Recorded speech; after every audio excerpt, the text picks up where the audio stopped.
ஐயோ அம்மா, அவங்கள இதுல இழுக்காதம்மா. அண்ணி பாவம்மா. என்னடி என்னடி பாவம்? நீ யார நம்ப சொல்ற? நீ போடுறது நாடகம்னு இப்ப கூட எனக்கு தெரியாதுன்னு நினைச்சிட்டு இருக்கியா? நேத்து ராத்திரி நீ அவளும் சேர்ந்து ரகசியமா கசமுசான்னு பேசிக்கல. அவ சொல்லி கொடுத்திருப்பா, நீ உங்க அப்பா கிட்ட போய் அழு, ஸ்னேகா மேல தப்பு இல்லைன்னு சொல்லிடின்னு. அதான் நீங்க வந்து அழுதுட்டு இருக்க. அம்மா, அப்படி எதுவுமே நடக்கலம்மா. நேத்து நான் அழுதுட்டு தாமா இருந்தேன். எனக்கு ஆறுதல் தாமா சொன்னாங்க. அதான் மனசு கஷ்டப்பட்டு வந்து மன்னிப்பு கேக்குறேம்மா. தயவு செஞ்சு என்ன மன்னிச்சிடுமா. இந்த பிரச்சனை இதுக்கு மேல வளர்க்காதம்மா. பெருந்தன்மையை அதை விட்டுருங்கம்மா. 2 பேரும். பெருந்தன்மையை பத்தி நீ எனக்கு பாடம் நடத்துறியா?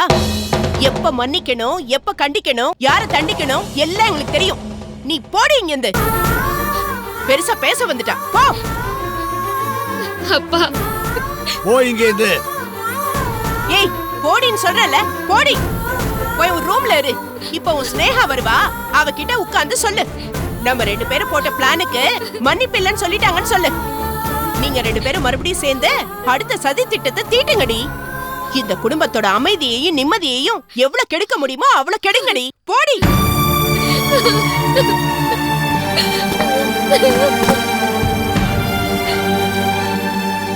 எங்க இவ ஏன் இப்படி பண்றான்னு உங்களுக்கு புரியுதா? ஏன்னா இவ நம்ம ரத்தம், நம்ம புள்ள இல்லைங்க. நமக்கு பிறந்த பொண்ணா இருந்தா இவ இப்படி இல்ல பண்ணிருப்பாளா? இவதாங்க எல்லாத்துக்கும் காரணம். இவ செஞ்ச காரியத்தாலையும் இவ பெத்த புள்ளையாலையும் தான் இந்த குடும்பத்தோட நிம்மதியே போச்சு. இந்த போட்டோவை தூக்கி முதல்ல வெளியே போடுங்க. ஷாமளா,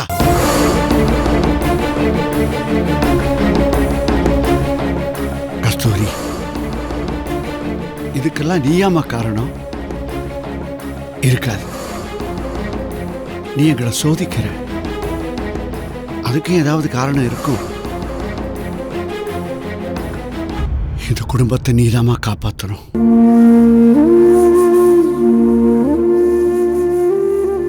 துவரகேஷ், துவரகேஷ், டேய் எங்கடா இருக்க? உனக்கு ஒரு குட் நியூஸ்டா. என்ன தம்பி மேல புதுசா பாசம் பொங்கி வழியுது? ஏய் சும்மாரி, அடிச்சுக்கிட்டாலும் புடிச்சுக்கிட்டாலும் நாங்க 2 பேரும் அண்ணன் தம்பிக்கு தான். எங்களுக்குள்ள சண்டை வந்தா அதை அணைக்கப்பாரு. பெட்ரோல் ஊத்தி இன்னும் அதிகமாக்காத. நீங்க திருந்தவே மாட்டீங்க. நான் திருந்தாமலே இருந்துட்டு போறேன். துவரகேஷ்,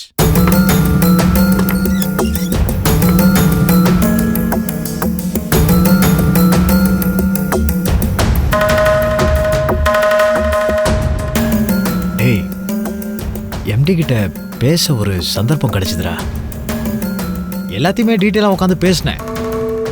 அவரு உன்னோட ராஜினாமாவை கிழிச்சு போட்டு உன் பழைய வேலையை திருப்பி கொடுத்துட்றேன், அதே சம்பளத்தையும் திருப்பி கொடுத்துறேன்னு சொல்லிட்டாரா. டேய் நான் விளையாடலடா, சீரியஸாவே சொல்றேன். உனக்கு உன் வேலை கிடைச்சிருச்சு. ஏய் இதை பாரு. சரி கோச்சிக்காதடா. நீ எனக்கு வேலை வாங்கி கொடுத்த, இப்ப நீ கஷ்டப்படுற. நானும் உனக்கு திருப்பி வேலை வாங்கி கொடுத்துட்டேன். அதுக்கு இது சரியா போச்சுடா. பிச்சை போடுறியா? நான் உன்னை கேட்டேனா? டேய் அந்த 10 பேருக்கு வேலை கிடைச்சதா? இதை பாரு துவரகேஷ், நான் உனக்காக பேச முடியும், அந்த 10 பேருக்காக நான் எப்படா பேச முடியும்? பட் அதையும் மீறி நான் பேசினேன். எம்டி என்ன சொன்னாரு, ஒரு 2 வருஷத்துல கம்பெனி டெவலப் ஆன பிறகு நம்ம ஒவ்வொருத்தரையா திருப்பி எடுத்துக்கலாம். சோ அந்த 10 பேருக்கு 2 இயர்ஸ்ல வேலை கிடைச்சிருந்தா. அது வரைக்கும் அவங்க உயிரோட இருப்பாங்களா? டேய் உனக்கு நான் பேச முடியும், அவங்களுக்கெல்லாம் நான் எப்படா கேரண்டி கொடுக்க முடியும்? அப்ப எனக்கு இந்த வேலை தேவையில்லை. இங்க பாருடா ப்ளீஸ். கையெடு. நான் வேலையை விட்டு இருந்த காரணமே அந்த 10 பேருக்கு வேலை போனதுதான். இப்ப எனக்கு வேலை கிடைக்கிறதுனால அவங்க வாழ்க்கையில் எந்த முன்னேற்றமும் இருக்காது. அப்புறம் எனக்கு இந்த வேலை தேவையில்லை, அவ்வளவுதான். இந்த செருப்படி போதுமா இல்ல இன்னும் கொஞ்சம் ஏதாவது வேணுமா? நீ வாயை மூட்டு சும்மா இரு. ஏன் தம்பி, நான் பேசிப்பேன். இத பாருடா, நான் ரொம்ப கஷ்டப்பட்டு எம்டி கிட்ட கெஞ்சி கூத்தாடி ரிக்வெஸ்ட் பண்ணி கேட்டிருக்கேன். ப்ளீஸ்டா. எனக்கு இந்த வேலை தேவையில்லை, அவ்வளவுதான். அதோட விட்டுடு என்ன. துவரகேஷ் பாருங்கப்பா, இவனை நான் இவனுக்கு நல்லது செய்ய போனாலும் என்ன விரோதி மாதிரியே பாக்குறான்ப்பா. துவரகேஷ் வேலைக்கு போக ஒத்துக்கப்பா. எனக்கு இந்த வேலை வேணாம்ப்பா. டேய் உனக்குன்னு ஒரு குடும்பம் இருக்கு. இன்னும் பிரியாவுக்கு கல்யாணமே ஆகல. அதுக்கு உன் உதவி தேவைப்படும்டா. இதையெல்லாம் மனசுல வச்சுக்கிட்டு பேசுடா. முரட்டு பண்ணாதடா. அண்ணனும் தம்பியும் ஒரே கம்பெனில வேலை பாத்தீங்கன்னா அந்த கம்பெனில லோன் வாங்கி பிரியா கல்யாணத்தை நல்லா பண்ணலாம்ல. எனக்கு இந்த வேலை தேவையில்ல. அது எத்தனை தடவை சொல்றது? நான் சொல்றதை கேளுடா. பா, நான் யாரு பேச்சும் கேட்க விரும்பல. டேய் இங்க பாருடா. மாமா ப்ளீஸ். அவர்தான் இந்த வேலைக்கு வரமாட்டேன்னு சொல்றாருல்ல, நீங்க திரும்ப திரும்ப அவரை கம்பல் பண்றீங்க. நீயே புரிஞ்சுக்காம இந்த மாதிரிலாம் பேசலாமாமா? உங்களுக்கு தான் மாமா புரியல. நீங்க செஞ்ச காரியத்தால 10 பேருக்கு வேலை போயிருக்கு. இவருக்கும் கெட்ட பேர் வந்ததுதான் மிச்சம். அவரால் அங்க வேலை பார்க்க முடியாத மன உளைச்சல்ல தான் வேலையவே ரிசைன் பண்ணாரு. இப்போ இவருக்கு மட்டும் வேலை கிடைச்சு அவங்களுக்கு எல்லாம் வேலை கிடைக்கலன்னா எப்படி இவர் நிம்மதியா வேலை பார்ப்பாரு? இவர முதலாளியோட கை கூலின்னு முத்திர குத்திடுவாங்க. இவ்வளவு நாள் இவர் பண்ணதெல்லாம் நாடகம் பொய் வேஷம்னு சொல்லிட மாட்டாங்களா? என் புருஷனே இந்த வேலைக்கு போறேன்னு சொன்னாலும் இனிமே அவர் அந்த வேலைக்கு அனுப்புறதுக்கு நான் தயாரா இல்ல. எந்த வேலைக்கு தான் நீ அவனை போக விட்டுருக்க? இந்த வேலைக்கு போக சொல்றதுக்கு? இங்க பாருங்க, நீங்க உடனே அந்த 70,000 ரூபாய் பிரச்சனை இழுத்துட்டு வந்துடாதீங்க. ஏண்டி ஆரம்பிக்க கூடாது? ஏன் ஆரம்பிக்க கூடாதுன்னு கேக்குறேன்.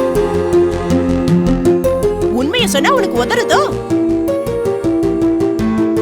அன்னைக்கே என் புள்ளைய நீ விட்டுருந்தீனா இந்நேரம் என் புள்ள பெரிய வேலை பெரிய வசதியோட இருந்திருப்பான். அந்த வேலையை ராஜினாமா பண்ண இருந்தவன ரூம்குள்ள புகுந்து வெளியில இழுத்துட்டு வந்து வேப்பல அடிச்சவ தானே நீ. அன்னைக்கு மயங்கினவன் இன்னைக்கு வரைக்கும் எழுந்திருக்கவே இல்ல. அப்படி என்னதான் நீ மாய மந்திரம் போட்டியோ யாருக்கு தெரியும்? அவன் 10 படி ஏறினான்னா நீ 20 அடி கீழே காலை பிடிச்சு இழுக்கிற. அத்தை, இவருக்காக நானும் நிறைய இழந்திருக்கேன். என்ன பார்த்து தயவு செஞ்சு நீங்க இப்படி எல்லாம் பேசாதீங்க. அப்போ நாங்களாம் எங்க புருஷனுக்காக தியாகம் பண்ணாமலையா இருக்கோம்? நான் எங்க வீடு சொகத்தை எல்லாம் விட்டுட்டு வரல. நீ இந்த குடும்பத்துக்கு செஞ்ச துரோகத்தை எல்லாம் மறந்து உன்னை அத்தையும் மாமாவும் மன்னிச்சு இந்த குடும்பத்துல ஏத்துக்கிட்டாங்களே, அதுவே பெரிய தியாகம் தாண்டி. அவங்களுக்கு துரோகம் பண்ணணும்னு நினைச்சீன்னா நீ எல்லாம் நாசமா போயிடுவேன். துரோகத்தை பத்தி தியாகத்தை பத்தி பேசுற தகுதி உங்களுக்கு கிடையாது. உங்க மனசாட்சியை கேட்டு பாருங்க, அது சொல்லும். யார் இந்த குடும்பத்தை வாழ வைக்கணும்னு நினைக்கிறாங்க, யார் இந்த குடும்பத்தை அழிக்கணும்னு நினைக்கிறாங்கங்கறத உங்க மனசாட்சியே சொல்லும். என்னடி இஞ்சி பூண்டுன்னு உளறிட்டு இருக்க? கழுத, என்ன எதிர்த்து பேசுற அளவுக்கு உனக்கு திமிரு வந்துருச்சா? இங்க பாருங்க, கழுத கிழுதெல்லாம் சொன்னீங்க, அப்புறம் கழுத என்ன பண்ணுமோ அதை நான் நிரூபிக்க வேண்டியிருக்கோம். பாத்தீங்களா பாத்தீங்களா அவ என்ன சொல்றான்னு? என்ன காலால எட்டி உதப்பேங்கிறான், அதுவும் உங்க முன்னாடியே. அவ அவ்வளவு பேசிட்டு இருக்கா, நீங்க பாத்துக்கிட்டு சும்மாவே இருக்கீங்க. ஒரு பொண்டாட்டிக்காக என்னன்னு கேட்க மாட்டீங்களா? ஸ்னேகா, நான் இது வரைக்கும் உன்னை எதுவுமே சொன்னதில்லம்மா. ஆனா உமாவனி அப்படி திருப்பி பேசிடக்கூடாதுமா, தப்பு. என்னதான் இருந்தாலும் இந்த வீட்டோட மூத்த மருமக உமாதான். அவகிட்ட மன்னிப்பு கேளு. மன்னிப்பா? உன் பொண்டாட்டி தான் என் பொண்டாட்டி பார்த்து கழுதைங்கிறா. அவளை மன்னிப்பு கேட்க சொல்லு. அதுக்கப்புறம் தான் என் பொண்டாட்டி கேட்பா. ஏய் விடுங்கப்பா, பிரச்சனை அன்னைக்கு மாதிரி வேற ரூட்ல போய்கிட்டு இருக்கு. இருங்கப்பா, நான் அவன்கிட்ட பேசிக்கிறேன்ப்பா, அவன் புரிஞ்சுப்பான். டேய் இத பார், உமா ஸ்னேகாவா பேசினது வாஸ்தவம் தான், தப்பு தான். ஆனா இவளை விட அவ 2-3 வயசு மூத்தவ. ஒரு உரிமையில பேசக்கூடாதா? உரிமையெல்லாம் பாசம் இருக்கிறப்பதான் வரணும். இப்படி அடிச்சிட்டு இருக்கும்போது வரக்கூடாது. உன் பொண்டாட்டி முதல்ல வாய அடக்க சொல்லு. என் பொண்டாட்டி எது செஞ்சாலும் அவளுக்கு தப்பா தான் படுது. எதுக்கு எடுத்தாலும் விமர்சனம் பண்றது. அப்புறம் நான் விமர்சனம் பண்ண ஆரம்பிச்சேன், உன் பொண்டாட்டி தாங்க மாட்டேன். எப்பா என்னப்பா இது? அண்ணி மச்சினிங்கிற மரியாதை போய் உன் பொண்டாட்டி என் பொண்டாட்டின்னு பேச ஆரம்பிச்சிட்டீங்க. கேட்க நல்லாவே இல்லப்பா. அன்னைக்கு நடந்த சண்டையே இன்னும் மறக்கல, அதுக்குள்ள இன்னொரு சண்டையா? விடுங்கப்பா. ரொம்ப நேரமா நானும் பார்த்துட்டு இருக்கேன். மரியாதை கட்டத்தனமா ஓம் பொண்டாட்டி சொல்லிட்டு இருக்கா. அப்படிதான் பேசுவேன். சும்மா இருந்த அந்த கூப்பிட்டு வம்பு எடுத்தது நீ. நீ மரியாதை கொடுத்தா நான் மரியாதை கொடுக்க போறேன். நீ பேசாம இருந்தா நானும் பேசாம இருக்க போறேன். ஆனா என்னை நீ அசிங்கப்படுத்தணும்னு நினைச்ச, அப்புறம் உன்னை அசிங்கப்படுத்தி தான் நான் மறுவேளை பார்ப்பேன். இதுக்கு மேல ஒரு வார்த்தை பேசின ஏன் புருஷன் உதைக்கிறதுக்கு முன்னாடியே நான் உன்னை உதைப்பேன். உதப்பியா? எங்க அடி பாப்போம், அடி. அப்புறம் எது நடந்தாலும் நான் பொறுப்பு இல்ல, சொல்லி வை, ஜாக்கிரதை. என்னங்க ப்ளீஸ் நீங்க வாங்க நம்ம போலாம். என்னடி உள்ள வாங்க வெளியில போலாங்கிற? நாசக்காரி. குடும்பத்தை மட்டும் இல்லடி, துவாரகேஷுக்கு எடுத்த ஒரே ஆள் நீதாண்டி. நீ யாரையும் உருப்பட விட மாட்டியா? 50 லட்சம் ரூபாய் பணம் வந்துச்சு, எங்க ராஜீவ் தொழில் தொடங்கிருவார்னு அதை கொண்டு போய் உன் அத்தை வீட்டுல சேர்த்துட்ட. அப்படியே ராஜீவ் வாழ்க்கையை கெடுத்துட்ட. இப்போ துவாரகேஷ் வேலையை ரிசைன் பண்றானா, அவன் பொண்டாட்டியா நீ அவன் கிட்ட பேசி அவன் மனச மாத்தி அவனை வேலைக்கு அனுப்புறதை விட்டுட்டு அவனுக்கு நீயே குறுக்க நிக்கிற. ஹலோ, இது அவ எடுத்த முடிவு இல்ல, நான் எடுத்த முடிவு. நீ உன் வேலையை மட்டும் பாரு. மாமா, அத்தை பாருங்க அவன் எப்படி பேசிட்டு இருக்கான்னு. இது உங்க புள்ள வாழ்க்கை. ஸ்னேகா இவனை வேலைக்கு போக விடாம தடுக்கிறா. நீங்க எதுவும் பேச மாட்டீங்களா? துவாரகேஷ், தேவையில்லாத பிரச்சனை பண்ணாத, வேலைக்கு போ. ஆமாப்பா, நல்ல வாய்ப்புடா இது. ஏதோ ஆத்திரத்துல அப்ப தூக்கி போட்டுட்ட, இப்ப மறுபடியும் தானா தேடி வருது. வேலைய ஒத்துக்கப்பா. இருமா. டேய் டேய், இது பார், ஒரு நிமிஷம் நான் சொல்றத வாய் கேளு. மூடு நீ. இல்ல டேய், புரிஞ்சுக்கடா, நான் உன் அண்ணன்டா. ஏய் ஏய், சீ.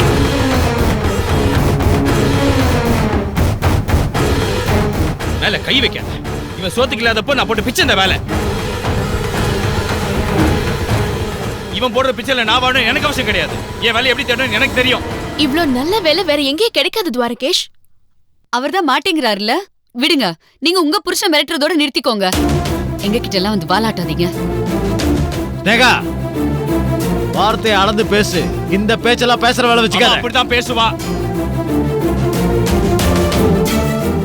நீ ஒரு ஆம்பளையா இருந்தா ஓம் பொண்டாட்டி வாய் அடக்கு பாப்போம். டேய், நானும் பாத்துட்டு இருக்கேன். அப்பத்துல இருந்து மரியாதை கிட்டதுமா ஓம் பொண்டாட்டி பேசிட்டு இருக்க. பின்ன ஓம் பொண்டாட்டி சொல்ல பக்கத்து வீட்டு பொண்டாட்டின்னு சொல்ல முடியும்? டேய், ஐ ராஸ்கல். டேய்,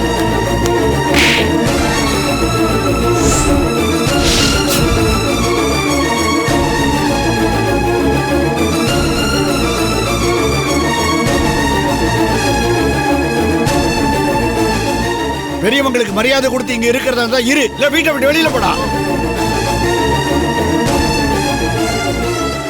இங்க நடக்கிற எல்லாத்துக்குமே நீதான் காரணம். இந்த குடும்பத்தை பிரிச்சு நாசம் பண்ணாம நீ விடவே மாட்ட. சரிதான், போடி. ஒரு நாள் ஓம் புருஷனும் இதே மாதிரி அடி வாங்கி கீழே கிடப்பான். அந்த நாள் ரொம்ப சீக்கிரத்துல வரும் பாரு. நீங்க வாங்க போலாம்.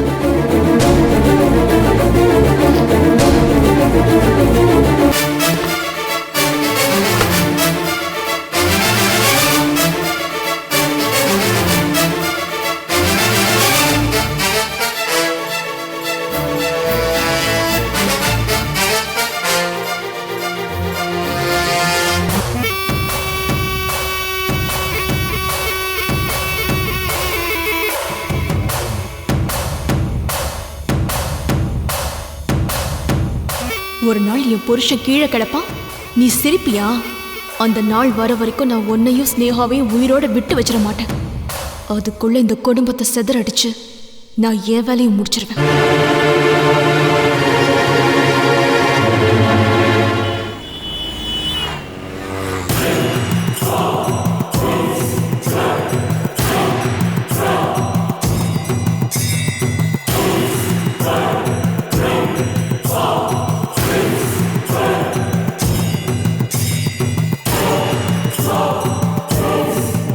என்ன முத்துலட்சுமி ரொம்ப நல்லா இருக்க? எனக்கு இங்க இருக்கவே பிடிக்கல. நான் முத்துலட்சுமி என்ன வெக்கேஷனுக்கு வந்திருக்கியா? கொலை குற்றவாளி, அதை மறந்து போயிடாத. சார் ப்ளீஸ், அது மட்டும் சொல்லாதீங்க. என்னோட குற்றம் நிரூபிக்கப்படல. சரி, அதை விடு. நீயே வேதனையில இருக்க, நான் அதை விளையாட்டு சொல்ல போய் உன் மனசு புண்படும். ஏதோ உன்னை பார்த்து 4 வார்த்தை ஆறுதலா சொல்லிட்டு போலான்னு வந்தேன். ரொம்ப தேங்க்ஸ். பணம் பதவி புகழ் இருந்த வரைக்கும் என்னை சுத்தி ஒரு கும்பலே இருந்துச்சு. இப்ப ஆறுதல் கூட ஒருத்தர் வந்து பார்க்கல. எனக்கு ஆறுதல் சொல்லணும்னு நினைச்சு நீங்க வந்திருக்கீங்க. அதுக்கு ரொம்ப தேங்க்ஸ். சரி அதை விடு. அந்த ஹாஸ்பிட்டலில் சர்டன் பர்சன்டேஜ் கமிஷன் கொடுக்குறேன்னு ஒத்துக்கிட்டேன். இப்போ ரீசெண்டாக கூட ஓகேன்னு சொன்னேன். அதான் எவ்வளோ பர்சன்டேஜ் தெரிஞ்சு போகலான்னு வந்தேன். டாக்குமெண்ட் ரெடி பண்ணோம்ல.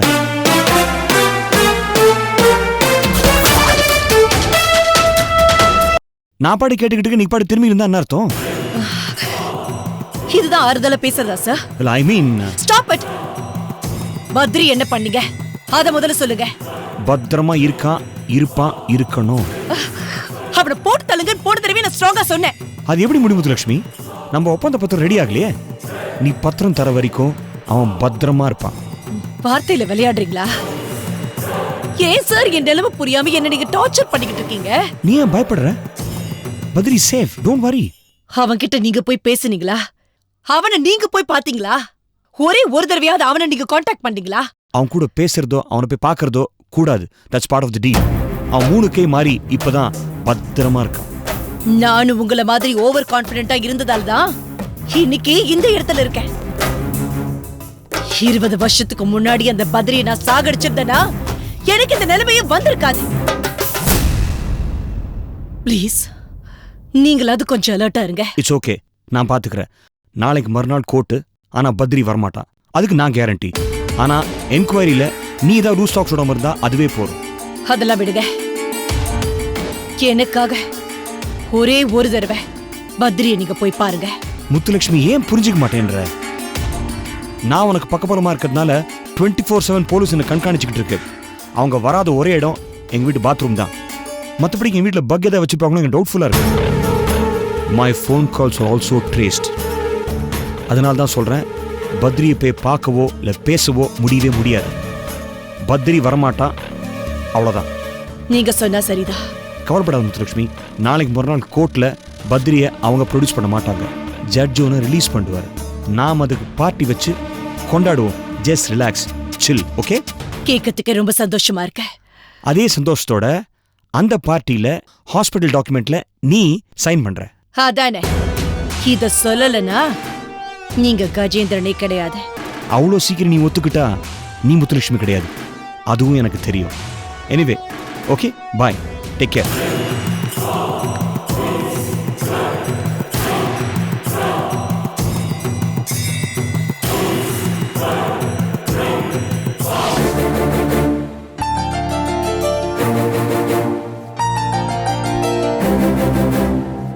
பிரியா, உடம்பு எப்படிமா இருக்கு? பரவாயில்லையா? ஏய், உன்னதான் கேட்குறேன். இந்த வீட்டு பிரச்சனைகளை பார்க்கும்போது செத்து போயிடலாம் போல இருக்குன்னு. சே, என்னம்மா பேசுற? ஆமாண்ண, யாருக்கண்ணு பட்டுருச்சுன்னே தெரியல. இப்படி ஒருத்தருக்கு ஒருத்தர் அடிச்சுக்கிட்டு திட்டிக்கிட்டு சண்டை போட்டுக்கிட்டு இருக்கோம். யார்கிட்டயும் பேசுறதுக்கும் யாரையும் பார்க்கறதுக்கும் பயமா இருக்குன்னு. நீ அனாவசியமா உன் மனசை போட்டு குழப்பிக்காத. இல்லைண்ண, என் பங்குக்கு நானும் பெரிய பிரச்சனையை கொண்டு வந்துட்டேன். நான் தான் அண்ணி பேச்ச கேட்காம கொலகாரிங்கிற பட்டத்தை கொண்டு வந்து சேர்த்திருக்கேன். இதெல்லாம் நினைக்கும் போது ஒவ்வொரு நிமிஷமும் செத்துட்டு இருக்கேன். அழாதம்மா. பிரதீப் இருக்கானா செத்துட்டானே தெரியலையே, நான் கொலகாரி ஆயிட்டேன். என்ன அப்படிலாம் சொல்லாதம்மா. பிரதீப் நிச்சயமா எங்கேயும் உயிரோடு தான் இருப்பான். அப்புறம் என்ன நான் செஞ்ச தப்புக்கு எல்லாரும் ஸ்னேஹானிய கரிச்சு கொட்டுறீங்க? நீ கூட அவங்களை அடிக்கிறிய? நான் தானே குற்றவாளி, எனக்கு கொன்னுடுன. நான் தானே குற்றவாளி, ஸ்னேஹானி நிரபராதின்னு. அன்னைக்கு உங்களை விட்ட வேற யாருன்னு இருக்கா? நீ கூட அவங்கள புரிஞ்சுக்காம இருக்கியே, ஏன்னா அவங்கள அடிச்ச? வீட்டுல இருக்கவங்களுக்கு சப்போர்ட் பண்ணிட்டு அவங்கள ஒதுக்கி வைக்கிற. நீ ரொம்ப தப்பு பண்றன்னு. பெரிய அண்ணனுக்கு என் முகத்தை பார்க்க கூட பிடிக்கல. அப்பா என் முகத்தை திரும்பி கூட பார்க்க மாட்டேங்கிறாரு. உமா நீ என்ன அந்நியமா நடத்துறாங்க.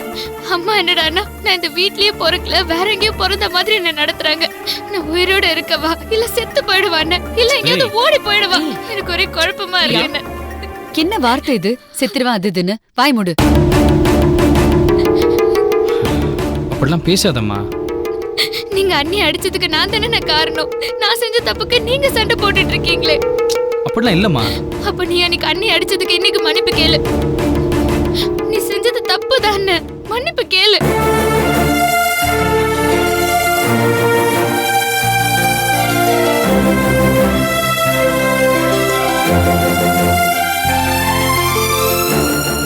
இந்த பாருமா, நான் அவளை அடிச்சதுனால அவளுக்கு என் மேல பாசம் இல்லனோ எனக்கு அவன் மேல அன்பு இல்லையோன்னு ஆயிடாது.